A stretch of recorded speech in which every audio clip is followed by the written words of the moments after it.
All right, get ready because we're going deep today, diving into structuralist literary criticism. Ooh, yeah. Sounds a little intimidating, I know. It does. It sounds very academic and dry. Yeah. But trust me, it's not. It's actually really cool, and it's something that I think can really enhance your appreciation for literature. It's kind of like discovering the secret code behind, like, how stories work. Yeah. And how they make meaning. Yeah, I love that. It's like you get to see the hidden blueprint behind your favorite stories. You know, the underlying structure, kind of the skeleton of what makes the story tick. It's not just about the characters and the plot, Right. but like how they all connect, you know? It's like they work together, but they also contrast with each other to create a deeper, richer experience. Yeah, so I was actually looking at some of the stuff that we're going to cover today. Yeah. And I was really surprised to learn that this whole structuralist thing actually has its roots in linguistics. Oh, wow. You know, the study of language. And that really surprised me because I thought, what does analyzing sentences have to do with, like, novels and plays? Right. Well, that's a fascinating connection. The key figure here is Ferdinand de Saussure. Okay. A Swiss linguist Sure. who kind of changed the game in the early 20th century.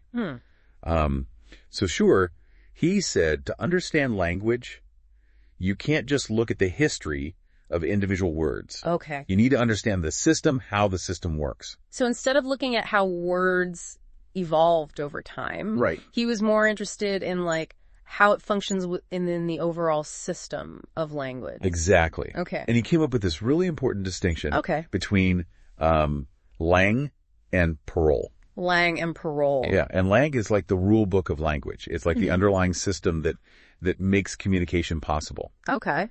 So think of it like grammar. Okay. Syntax, all the rules that we just use without even thinking about it. Right. Right. Parole is, it's actually speaking or writing.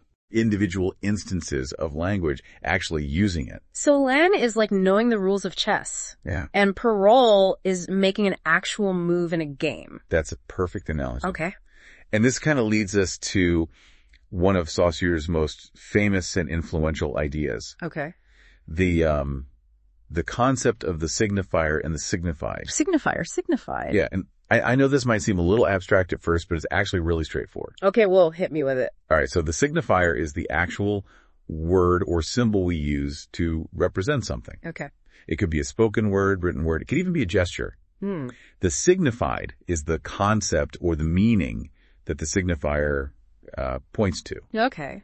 It's the mental image or the idea that pops into your head when you hear or see that signifier. So, okay, so the word, like, rose Yeah. is the signifier, and that points to the signifier, which would be the actual rose. Yes, the concept of a rose. With the petals and the thorns and all that. You got it. And here's where it gets really interesting. Saussure said that connection between the signifier and the signified is arbitrary. Arbitrary. Okay. There's no natural reason, no inherent reason why the word rose has to represent a rose. Oh, okay. It's just convention. Okay. That's something we've all agreed on. So you're saying rose could just as easily been floof or spiky love thingy or something totally random. It's all about agreement within that language system. Okay. Another language might use a totally different word to represent that same concept. And this was a groundbreaking insight. Yeah. Because it separates the word itself from the concept that it represents. Wow. Okay, so that really changes how you think about words. Yeah. But I'm still trying to wrap my head around, like, how does this linguistic theory apply to literature? Right. Well, the key is that structuralists realized that Saussure's ideas about language could apply to other systems of meaning, including literature. Okay. Think about it. Novels, poems, plays, they're all made up of words. Right. Right. And if words are signifiers that point to these larger concepts, then a whole work of literature, it can be seen as this complex system of signs interacting with each other to create meaning. So it's like those Where's Waldo pictures where you have to find the hidden figures, but we're looking for the hidden structures that make up the meaning of the story. That's a great way to put it. Okay. And it's not just about identifying individual parts, but it's understanding how they relate to each other, right? Right. The meaning isn't just in the words themselves, but in the relationships between them. Okay. You know, the contrasts, the parallels, the patterns. So if Saussure kind of laid the groundwork with this linguistic theory, who else was instrumental in shaping this structuralist view of literature?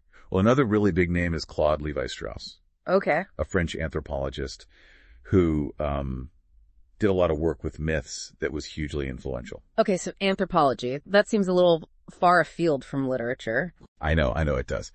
But okay. Stay with me here. Okay. I'm all ears. Tell me about this Lévi-Strauss guy and how he fits in.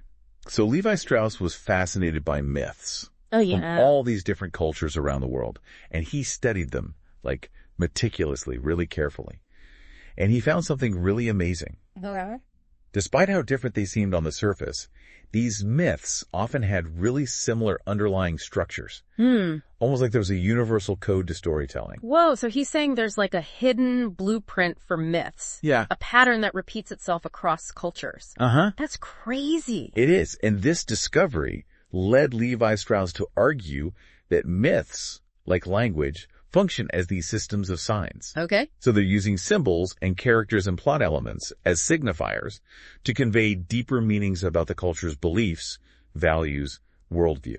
This is making me think about all those classic fairy tales I read as a kid. Like Cinderella, Little Red Riding Hood. They all have those recurring themes and patterns. You're saying there's like a deeper meaning behind all that. Exactly. And one of the key tools that Lévi-Strauss used to uncover these hidden meanings was the concept of binary oppositions. Binary oppositions, okay. Yeah, and these are pairs of contrasting ideas or concepts that create meaning through their relationship to each other. Okay, so give me some examples of binary oppositions. What are we talking about here? So think of things like good versus evil, Okay. light versus darkness, Okay. nature versus culture, raw versus cooked. Got it. These are just a few examples. They pop up all over the place in myths and stories. Yeah. Lévi-Strauss argued that these oppositions are not just random. Okay. They actually reveal fundamental tensions and anxieties within a culture. So like in Little Red Riding Hood, Yes. you have the innocent child and then you have the dangerous wolf. Right. So that could represent civilization versus the wild, or maybe even childhood versus adulthood.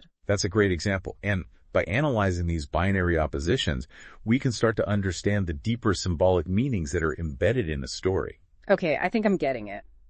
So we've got Saussure with his linguistic theories, Lévi-Strauss with his work on myths.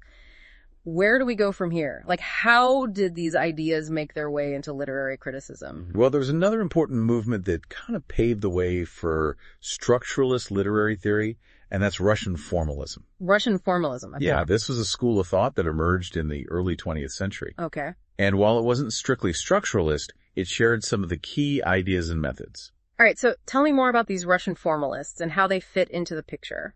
So the Russian formalists were really interested in the form and the structure of literary works. Okay. They thought that to understand literature, you have to focus on the internal workings of the text itself. Okay. Things like language, style, literary devices, Yeah. rather than looking for external factors like the author's biography or the historical context. So they were all about the how of storytelling rather than the why or the who. Exactly. Okay. And they had some pretty cool concepts. One of my favorites is the idea of defamiliarization. Defamiliarization. That sounds pretty intense. What does that even mean? It's basically making the familiar strange. Okay. Russian formalists argued that one of the main functions of art is to, shake us out of our everyday perceptions and make us see things in a new light. Okay, so how do you defamiliarize something? Give me an example. So imagine describing something ordinary, like a chair, Okay. but in really minute detail, using language that makes it sound alien or unfamiliar. Okay. So suddenly, you're forced to see that chair as if for the first time. Okay. You're noticing all these details that you usually take for granted. That's pretty cool. So how does this defamiliarization thing connect back to structuralism? Well, both Russian formalism and structuralism Okay. share this focus on uncovering those underlying structures Right. that shape our understanding of literature. They both believe that meaning is created through these systems of signs and patterns and relationships within the text itself. It's like they're both trying to decode the secret language of literature. Yeah. And speaking of decoding, there was this Russian formalist, Vladimir Prop. Oh, yes, Prop. He did some really interesting work on folktales. He did. He analyzed hundreds of Russian folktales. Wow. And he discovered something amazing. They all followed a very similar narrative structure. Okay. He identified 31 basic units of action, or narratemes. Mm-hmm. They could be combined in different ways to create all these different stories. So he was like the structuralist detective of folktales. He was figuring out the formula for the perfect story. Yeah, that's a great way to put it. Prop's work was really influential because it showed that even stories that seemed really different could share these common underlying structures. Okay. And this idea of a grammar of narrative became a really key concept in structuralist literary theory. Okay, this is blowing my mind. We've gone from linguistics to anthropology to Russian folktales, and it all seems to be coming together in this structuralist view of literature. It's all connected. Yeah. That's the beauty of it. Structuralism is all about finding those connections, those hidden patterns that reveal the deeper workings of language, of culture, of art. Yeah. And now that we've laid the groundwork, Yes. we can start exploring how these ideas were actually applied to literary criticism. Okay, I am ready for the next level. Let's dive into the world of structuralist literary theory and see how it all comes together. Let's go. Okay, so we've got this foundation of structuralism. Yeah. But how do we actually use it to, analyze literature? Right. That's where the critics come in. Correct. They took these ideas from linguistics and anthropology and Russian formalism Right. and started applying them to novels and poems and plays, all sorts of stuff. Okay, so give me, the all-star lineup. Okay. Who are some of the big names we should know in structuralist literary theory? One of the most influential is Roland Barthes, Okay. a French literary theorist who really brought structuralism to the forefront Okay. of literary studies. Barthes was incredibly prolific. He wrote on so many different topics. Wow. But his work on narrative is particularly relevant for us today. Okay, so what did Barthes have to say about narratives? Well, one of his most famous contributions is this idea of 5 codes for analyzing narratives. 5 codes, okay. He argued that any story, whether it's a novel, a film, a comic book, Okay. can be understood through these 5 codes. So it's They're like a set of lenses Okay. that let you see the underlying structure. Okay, 5 codes. Break it down for me. What are these codes all about? Okay, so the first code is the hermeneutic code, Hermeneutic code. and it deals with mystery and suspense. Okay. It's all about the questions that drive the narrative, that keep us guessing and wanting to know more. Ooh, like in a detective novel where you're trying to figure out who to know. Exactly. Then you've got the proeretic code, which focuses on actions and plot. Yeah. So it's the sequence of events, the choices characters make, the consequences. So the proeretic code is kind of like the engine that drives the story forward. Yes, exactly. Okay. And then there's the semantic code, Semantic. which explores themes and meanings. So this is where we go deeper. Okay. Looking for those underlying ideas, the concepts that the story's trying to convey. So we've got the mystery, we've got the action, we've got the meaning. What Yeah. are the other 2? Okay, so the fourth is the symbolic code. Symbol. It looks at symbols and patterns, recurring motifs, imagery, metaphors Okay. that might have a deeper significance.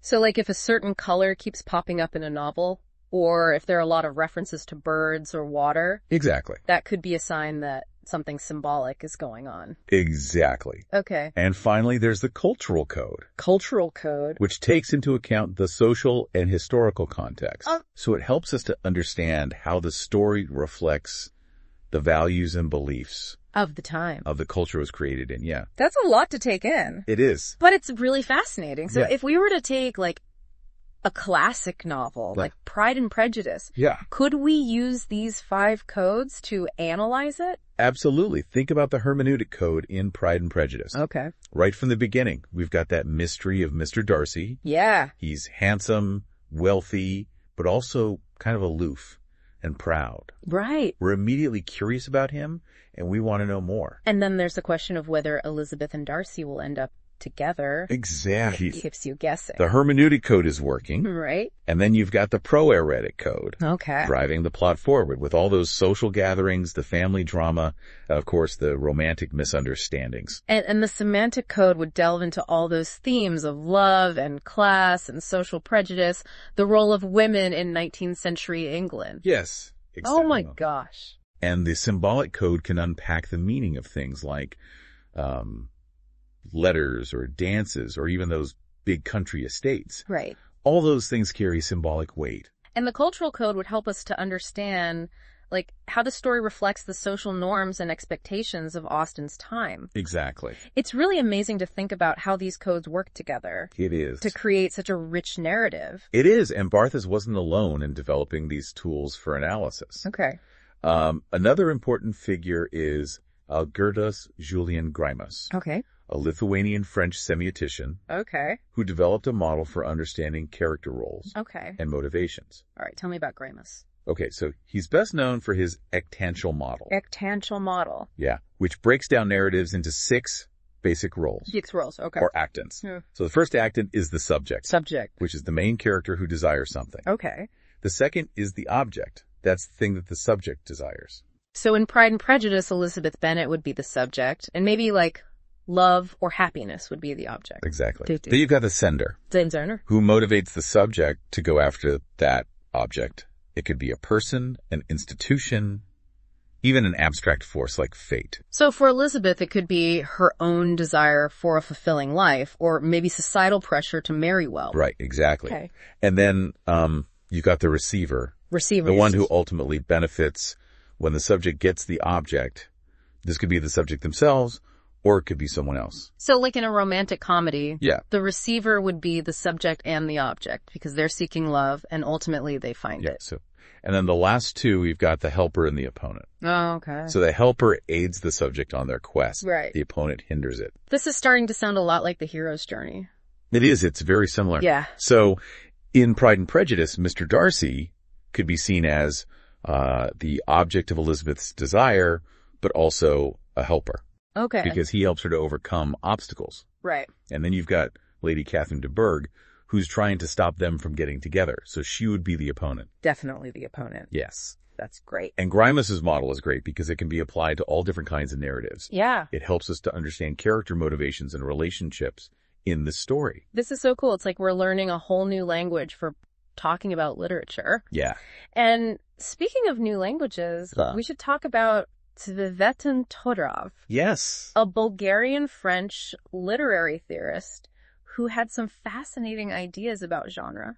He did. His work is really insightful. He focused on how genres create meaning through their conventions and their structures. Okay.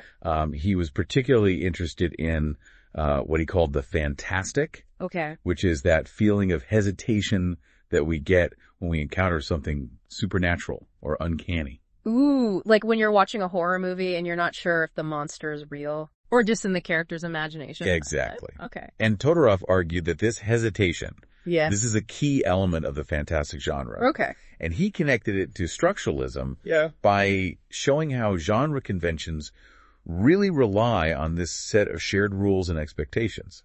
Between the author and the reader. Exactly. So whether it's a fairy tale or a detective novel, a science fiction story, there are certain structural elements that signal to us what kind of story we're in for. Yeah. And that shapes how we understand the narrative. It does, precisely. And those elements are part of what makes each genre unique and enjoyable. Right. Todorov helped us to see how those genre conventions are actually a form of structural meaning making. Okay, so we've met some of these all-star theorists. We have. Of structuralist literary criticism. But what about, like, the tools of the trade? Okay. What are some of the key concepts that critics use to analyze texts? Well, we've already talked about a couple, like, binary oppositions, narrative structures. But there are a few more that are really important to understanding how this kind of analysis works. Okay. For example, the concepts of paradigmatic and syntagmatic relations. Paradigmatic and syntagmatic. Yeah, these come from linguistics. Okay. They can help us to understand how words and sentences create meaning in a text. Okay, those are some big words. They are. Break it down for me. Okay. What do they even mean? All right, imagine you're getting dressed in the morning. Okay. You're standing in front of your closet. Yeah. You have to make some choices. Okay. Do you wear a dress, pants, a t-shirt, a blouse? Right. Those choices, selecting one item from a set of alternatives, are what we call paradigmatic relations. Okay, so paradigmatic choices are about selecting from a set of options. Yes. What about syntagmatic relations? Okay, so once you've chosen your clothes, you have to arrange them in a certain order. Right. To create an outfit, you put on your shirt, then your pants, then your shoes. That arrangement, the way they're combined, is what we call syntagmatic relations.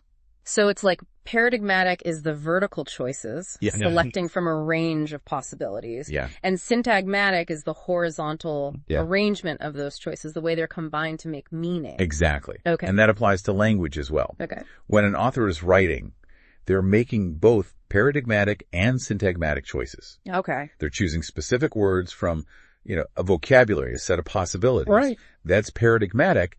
And then they arrange those words in a specific order. Right. That's syntagmatic. To create a meaningful sentence. Okay. So Structuralist critics are paying attention to both the individual word choices and the way those words are arranged. Yes. To understand how meaning is created. Yes.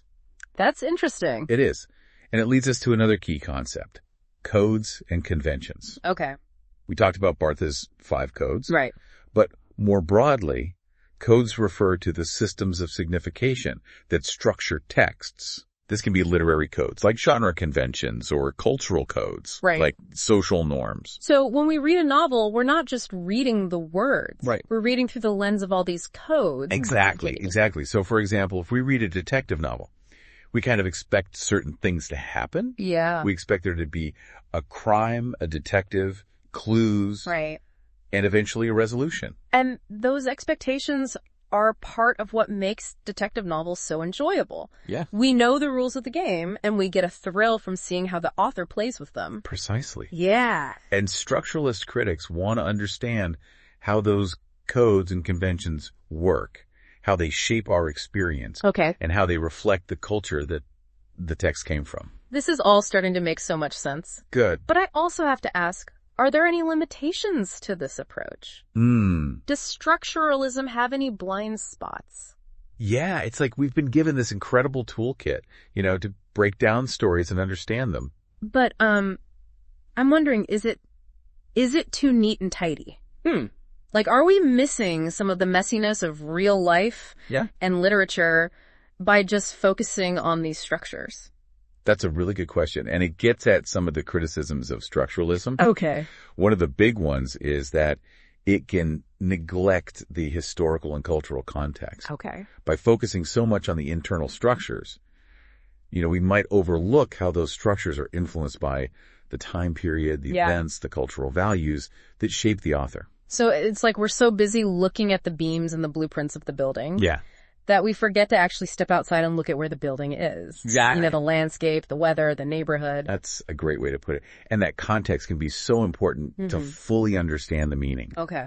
Another criticism is that structuralism can sometimes overemphasize those universal structures, the patterns that repeat. Right. And while it is really cool to find those connections, we also have to remember that every work is unique. Right. Shaped by the author's individual style and voice and experiences. It's like saying all cakes are the same. Right. Because they all have flour and sugar and eggs. Yeah. Sure, those are the basic ingredients. Right. But what makes each cake special is the baker's unique touch. The flavors, the decorations, the subtle artistry. And structuralism, with its focus on the shared structures, can sometimes miss that. Right. Those nuances, that individual brilliance. And that leads me to another criticism I've heard. Okay. That structuralism has a hard time explaining how literature changes. Right. Over time. Yeah. If we're so focused on these systems, these structures, how do we explain, how new genres emerge, how writers break the mold, how literature keeps reinventing itself? That's a great point. Structuralism often focuses on what we call synchronic analysis. Synchronic? Yeah, it means looking at a system at a specific point in time. Like taking a snapshot. Okay. But it can be less helpful in explaining diachronic changes. Diachronic. Yeah, so those historical developments, the transformations that happen over time. So it's like having a map of a city, but not understanding how that city grew and changed over decades or even centuries. Exactly, and that historical perspective is so important for understanding how literary forms evolve. And how writers respond to a changing world. Exactly.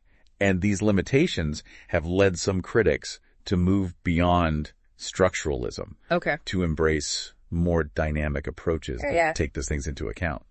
So even with these criticisms, it sounds like structuralism can still be a valuable tool. Oh, absolutely. For understanding literature. It gives us a framework for thinking about how stories work. Yeah.